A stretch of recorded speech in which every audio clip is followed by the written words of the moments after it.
Donc, les 5 animaux, c'était un qigong qui a été créé par un médecin, Huotua, qui date, si ma mémoire est bonne, de quelques centaines d'années avant ou après Jésus-Christ, donc ça a au moins 2500 ans, et qui a pour objet d'imiter la posture des animaux, leur état d'esprit, leur déplacement, pour capter de ces animaux leur force, leur particularité, leur spécificité. Et donc, les Chinois, qui fonctionnent depuis très longtemps par analogie, ont établi des systèmes de pensée qui permettent de travailler en partenariat quelque part avec ces animaux. Donc il y a différentes, comme disait Janine, il y a différentes versions, on va dire, de ces 5 animaux. On peut trouver dans le Wudang le tigre, le serpent, le dragon, la tortue et la grue. Ces 5 animaux-là, donc, c'est le tigre, le cerf, l'ours, le singe et la grue. Il y a plusieurs versions. La version qu'on pratique a une particularité pour laquelle je me suis interrogée quand même pendant pas mal de temps. Ça fait au moins 3 ans que je me pose la question et j'ai eu une révélation ce matin dans mon bain. Eureka, hein, comme Archimède. Et je vais essayer là de vous présenter cette révélation que j'ai eue de manière le plus synthétique possible. Pour étudier les 5 animaux, il faut comprendre qu'ils sont insérés dans un cycle donc qui correspond dans la médecine traditionnelle chinoise à 5 éléments qui correspondent à 5 saisons, qui correspondent à 5 organes, qui correspondent à 5 entrailles, qui correspondent à 5 émotions, à 5 couleurs, etc. etc. C'est pour ça que, en introduction, je disais que les Chinois fonctionnaient par analogie. C'est qu'ils ont cherché à comprendre comment fonctionnait l'univers et du macrocosme en arriver au microcosme. Donc l'univers, ensuite notre galaxie, le système solaire, la Terre, les saisons et l'homme. Hein, c'est vraiment comme ça, un petit peu par cercle concentrique, du plus grand, du plus large, du Tao, hein, puisque c'est la notion de Tao, le tout, le grand tout, en arriver progressivement au petit tout que nous sommes, avec aussi nos cycles, nos systèmes internes, nos fleuves, que sont les méridiens, nos lacs, que sont les Tantien, etc. Donc ça, on ne va pas faire un cours de médecine chinoise, mais c'est important de comprendre ce mode de pensée, qui d'ailleurs se retrouve dans l'écriture chinoise, qui fonctionne à travers leurs idéogrammes par concept, et non pas par association de voyelles et de consonnes qui forment un mot. Non, un idéogramme c'est un concept, c'est une image, c'est une idée. Donc l'idée de base des 5 éléments, des 5 saisons, des 5 animaux, elle est basée sur ce qu'on appelle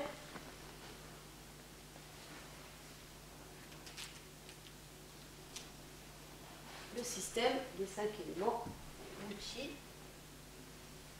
On va commencer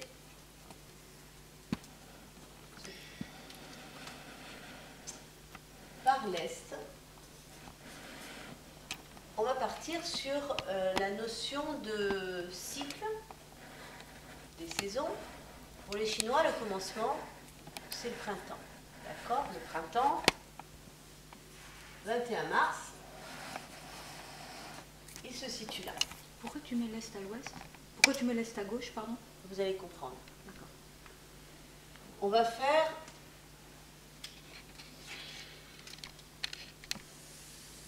on va tenter de faire un cercle à peu près parfait. Je mets l'Est ici. Donc si je mets l'Est ici, je vais mettre en face l'Ouest. Si on a le 21 mars ici, on aura le 21 septembre ici. On aura donc nécessairement le Sud ici, avec le 21 juin. C'est un petit peu comme une horloge cosmique, d'accord? Mars, avril, mai, juin, juillet, août, septembre. Donc, si on a le Sud ici, on va forcément avoir le Nord ici, avec le 21 décembre. Pour l'instant, ça va? Alors, pourquoi je mets l'Est ici? Parce que le Sud est associé à quoi, en général? Quand on va vers le Sud, c'est pour aller la chaleur. Vers la Le chaleur, soleil. donc Le feu. le soleil. Et pour chercher le soleil, les Chinois se sont dit, qu'est-ce que tu fais pour chercher le soleil, pour regarder le soleil? Hein? On regarde en haut, on lève la tête. Donc pour eux, le Sud, il est là. Tout simplement. Donc si le Sud est là, le Nord est là, l'Est est là et l'Ouest est là. D'accord? Pour eux, c'est logique que le soleil soit représenté, analogiquement parlant, en haut. Donc on va déjà commencer par changer notre manière de voir et de penser les choses. Le 21 mars, c'est donc le début de l'année, la naissance.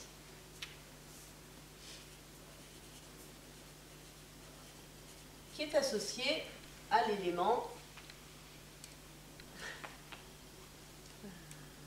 Terre. C'est le printemps. c'est le printemps. C'est le bois. C'est le bois. Hein? C'est le printemps, le bois, l'énergie commence à monter dans la sève des arbres, ça bourgeonne, le bois commence à se développer, c'est une énergie qui monte, ce qu'on appelle le yang naissant. Donc l'énergie commence à monter, on arrive au 21 juin, c'est donc l'été, on n'a pas de printemps là.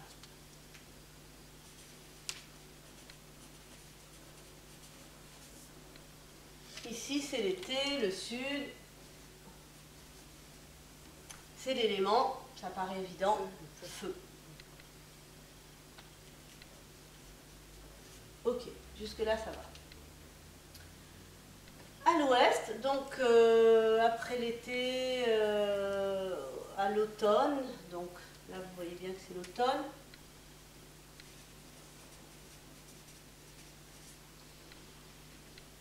Les feuilles tombent des arbres, les couleurs commencent à devenir orangées, et lorsque les feuilles tombent des arbres, c'est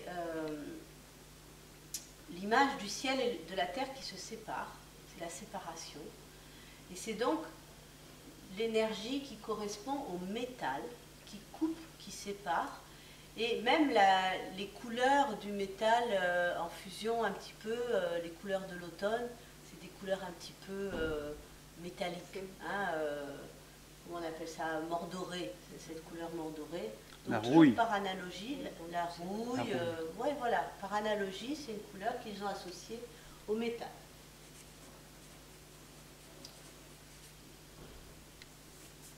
Ensuite, le nord,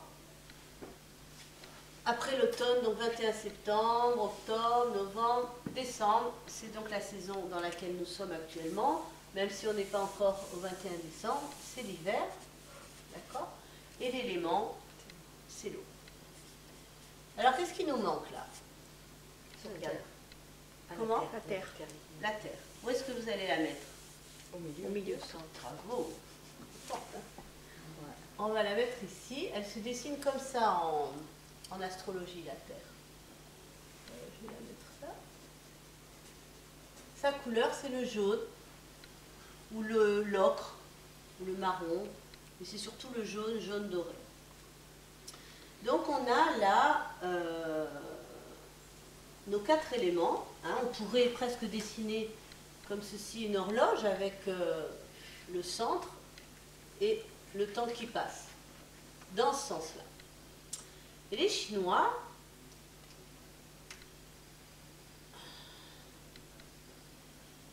vous connaissez bien ce signe,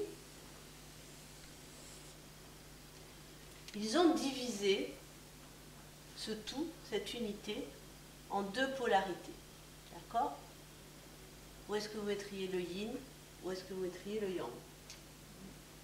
En bas, le yin en bas. Pardon? En bas, le yin.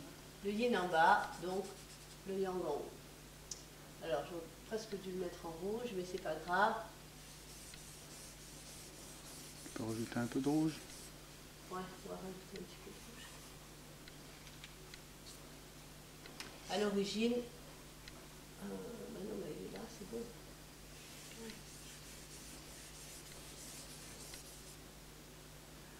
Voilà, à l'origine c'était comme ça, le yin et yang, c'était noir et rouge. Ok, là on a une bonne représentation du yin et du yang. Donc, ils ont rien divisé du tout, ils ont simplement constaté que toute chose avait deux faces. Une pièce de monnaie, elle a deux faces, une colline, elle a les deux, comment on appelle ça, l'adré et la bac, ou le... Ouais, enfin bref.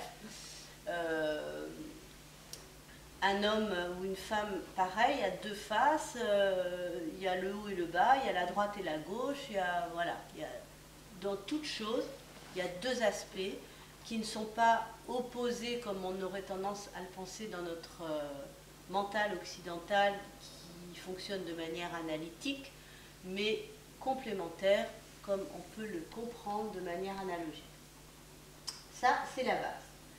Maintenant, je vous ai dit, l'Est, c'est la naissance. Le feu, au sud, c'est plutôt l'apogée dans notre vie, c'est la croissance.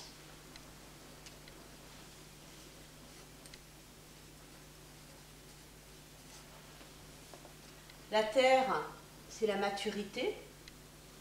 L'automne, c'est la vieillesse, on va dire, dans la vie d'un homme, hein. Le déclin, si vous voulez. Et l'hiver, c'est la mort. Mais la mort pour une renaissance, puisqu'on fonctionne dans une vision cyclique des choses. La mort, ce n'est pas une fin, c'est simplement une étape qui permet à l'énergie de retourner dans les profondeurs pour se régénérer et remonter vers la naissance.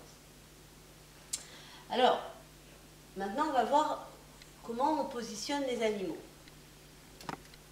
À l'est, le bois, le printemps, c'est... Vous connaissez l'animal qui correspond à l'est? C'est aussi le courage d'entreprendre, c'est le tigre. Parce qu'on ne peut pas étudier le cerf tout seul, isolément, si on ne comprend pas comment il s'insère dans cette logique. Le feu, l'été, Ça, c'est le singe. c'est le singe. Pourquoi ça te paraît évident? Parce que c'est la joie. C'est la joie, exact. C'est aussi l'agilité, la rapidité. Il y a un côté comme ça un petit peu coquin aussi. La vivacité, La vivacité, Voilà, la vivacité. Exactement. L'été. comme le feu vivace. Le métal. Ça s'appelle l'ours, non? Non, Ah non, c'est la grue. c'est la grue. C'est la grue parce que tous les oiseaux... Parce que c'est Migre maigre. à l'automne. Et sympa. Ah oui, mais c'est aussi parce que les oiseaux, C'est en volant, ils font travailler le système respiratoire. Ah, on n'a pas mis encore les... Ouais, pour ça que. Ouais. Mais bon, Donc, en volant, il y a naturellement une mobilisation du diaphragme qui va faire travailler les poumons. oui, parce Donc, que c'est- on en profite pour mettre les organes associés. Donc, la grue, c'est les poumons. Voilà. Le tigre, Ça, c'est le four. c'est le foie. Le singe, Cœur. c'est le cœur. Et l'eau alors, donc, ben, vous le savez, hein, c'est le cerf et les reins. Qu'est-ce qui nous reste? La terre. Le reste pour la terre. comme Pour animal, Alors l'ours. L'ours Ah oui. et l'organe, La le rate. système digestif, la rate, pancréas, l'estomac. Alors pour l'instant on n'a mis que les organes, c'est rate, pancréas. Oui, Les après, Chinois c'est l'associent directement. Maintenant, bon, on va prendre vite fait quelques instants pour rajouter les viscères, puisque pour les Chinois, organes, c'est les organes pleins, donc cœur, poumon, rein, rate, foie, qui sont systématiquement associés à une viscère, c'est-à-dire un organe creux. Le foie est associé À la vésicule. à la vésicule biliaire, le cœur À l'intestin grêle. à l'intestin grêle, le poumon Gros intestin. au gros intestin, les reins À la vessie. à la vessie et effectivement rate, pancréas, estomac.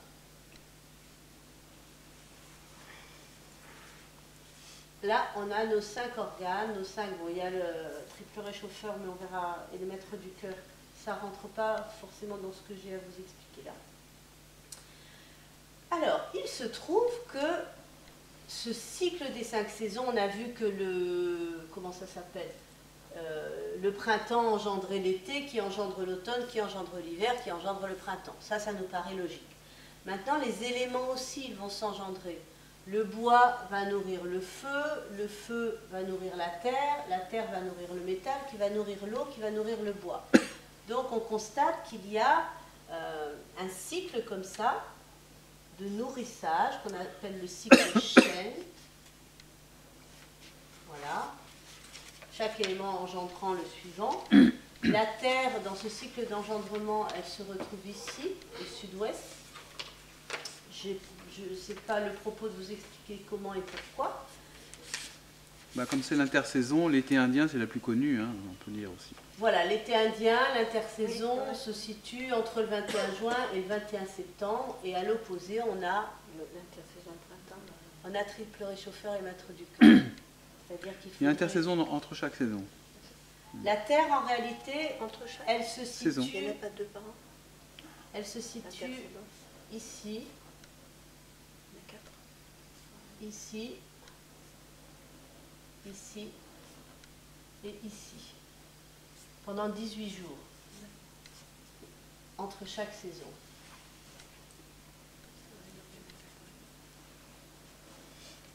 Donc elle intervient 4 fois. Mais là, le questionnement que je me suis posé, moi, pendant des années, c'était pourquoi, dans l'ordre dans lequel on pratique ces 5 animaux, on a le tigre, le cerf, Ah, oui. l'ours, le singe et la grue. Alors je me suis dit, bon, théoriquement, on devrait avoir le tigre, le singe, l'ours, la grue et le cerf. Non. Alors, quelle autre explication il peut y avoir? Est-ce que c'est le cycle de contrôle? Parce que, au-delà de ce cycle d'engendrement, qu'on appelle le cycle chêne,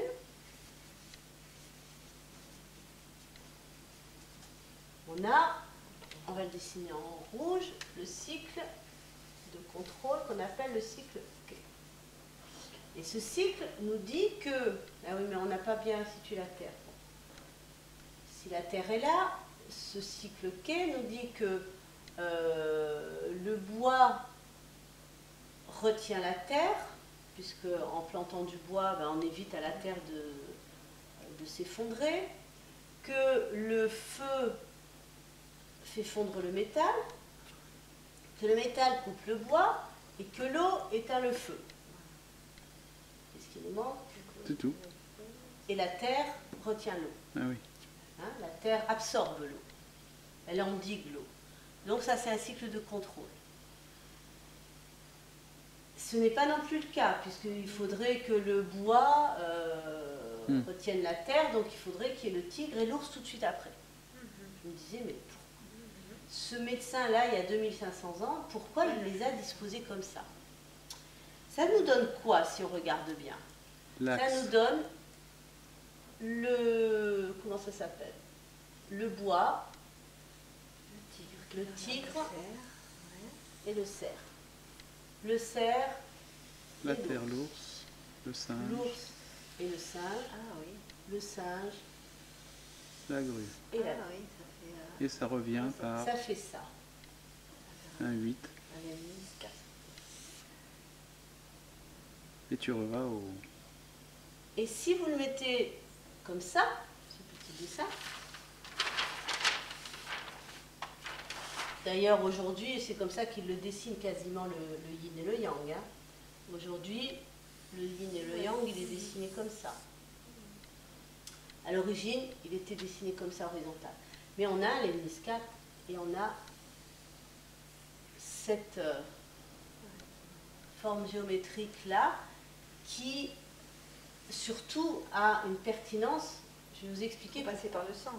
On passe par le centre. La pertinence, c'est que effectivement, on commence par la naissance. C'est logique. Maintenant, qu'est-ce qu'on va faire à la mort là? Ben, c'est le cycle de la vie, naissance, mort. D'accord? De toute façon, pour naître, il faut un corps physique. Et les reins, c'est ce qui nous fournit ce corps physique. Je vais rajouter sur ce petit schéma 3 éléments qui vont vous faire comprendre. Ici, on a les reins. D'accord? Ici, on a le cœur. On va le dessiner comme ça. Entre les deux, on a la rate. Estomac, pancréas, c'est-à-dire, en gros, système digestif.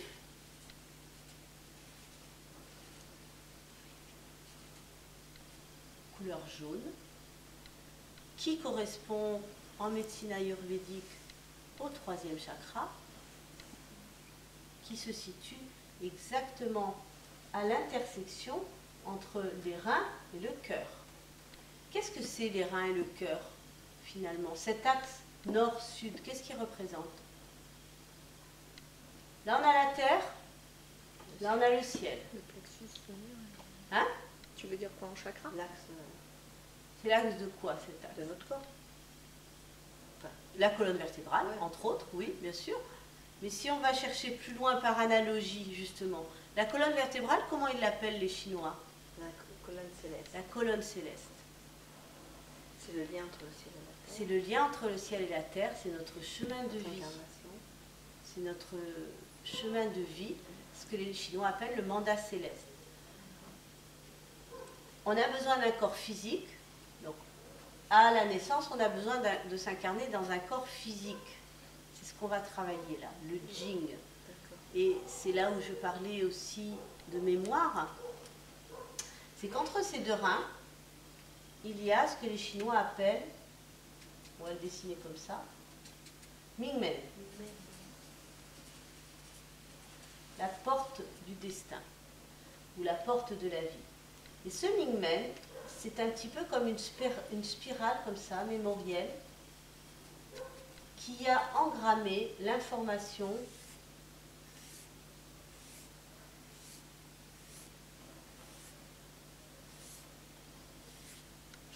de 6 générations derrière nous. C'est-à-dire 126 personnes.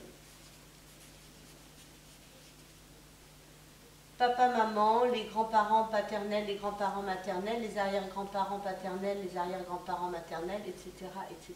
Et tout ça, c'est de l'information. Transgénérationnelle. D'accord ?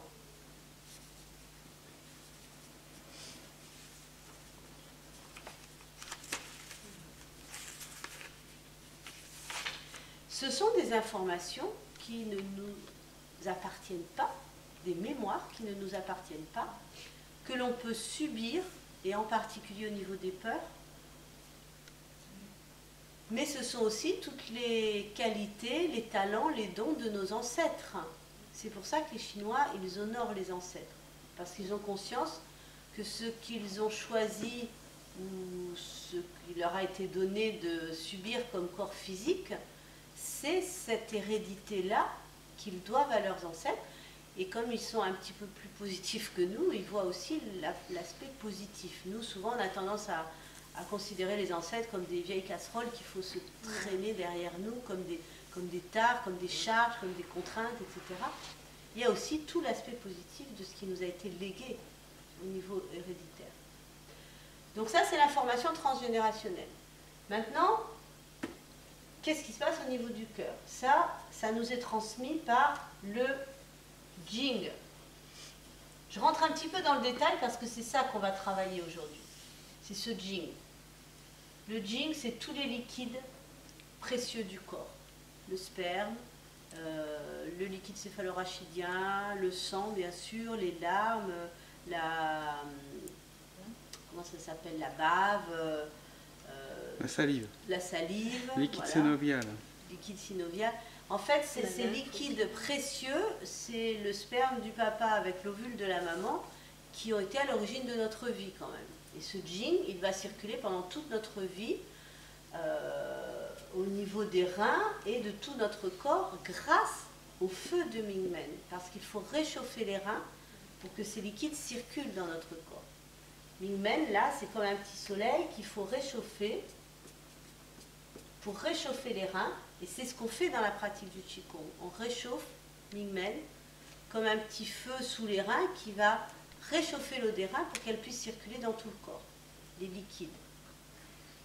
Mais en face, au niveau du cœur, on a ce que les Chinois appellent le Shen. C'est la conscience, l'intelligence du cœur, qui est porteur de notre mandat céleste. Qu'est-ce qu'on est venu faire dans cette galère? Le but de l'existence, c'est d'utiliser notre corps, notre incarnation, en travaillant sur ces mémoires transgénérationnelles pour retrouver ce que notre mandat céleste nous demande de réaliser et d'accomplir. C'est ça notre chemin de vie, c'est cet axe-là. Et entre les deux, qu'est-ce qu'il y a? Ce fichu système digestif. Et aujourd'hui, non seulement on mange n'importe quoi, sauf si on mange bio et qu'on fait attention à notre alimentation, etc. Mais en plus, ce système digestif, il doit digérer pas uniquement les aliments, mais aussi toute l'information qui rentre dans notre sphère énergétique et physique. Les couleurs, les odeurs, la télévision, Internet, toute information, elle doit être gérée, digérée, transformée et assimilée. Ou éliminer. Ou éliminer. Ou éliminer, ou pas. Ou pas. Et peser sur, quand on dit, quand on a... Et en plus, c'est le plexus solaire, c'est-à-dire que c'est un carrefour de nerfs très dense qui a tendance à se durcir quand on est justement émotionnellement, c'est notre centre émotionnel aussi. Quand on est émotionnellement chargé, ce plexus solaire se tend, et s'il se tend, qu'est-ce qu'il ne peut plus faire? Ben, on peut plus digérer. Et puis, on ne peut plus plus respirer. Plus de communication. Plus de communication entre le haut et le bas parce que le diaphragme se bloque. Et c'est le diaphragme qui fait circuler l'information, etc. Donc, cette petite chose anodine là, hein, on va de la naissance au corps physique, avec tout ce que ça implique de notre incarnation terrestre. On doit remonter vers le ciel avec tout ce que ça implique d'informations célestes, c'est-à-dire aussi nos incarnations précédentes. Parce que là, c'est la mémoire transgénérationnelle de notre corps physique, comme un terreau dans lequel on va planter une graine. Mais ça, c'est la graine avec toute l'information de nos vies antérieures, si tant est qu'on a conscience d'avoir cette dimension-là. D'accord? Mandat céleste. Et de toute façon, le yang, c'est l'information du ciel. Le yin, c'est l'information De la terre. de la terre. La terre Gaïa, hein, pas cette terre-là. Ça, c'est notre terre intérieure. Ça, c'est la grande terre, la planète. Donc, on s'incarne dans un corps physique.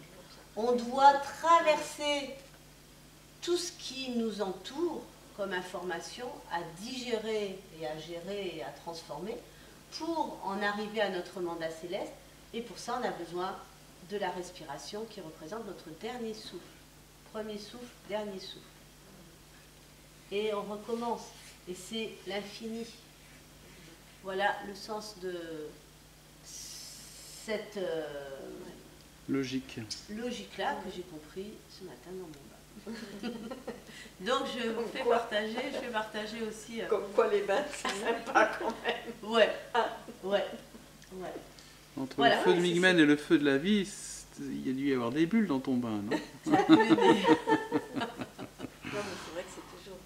C'est intéressant de comprendre Il y a cette toujours richesse incroyable de la pensée taoïste. La médecine chinoise est basée là-dessus. Donc on va maintenant passer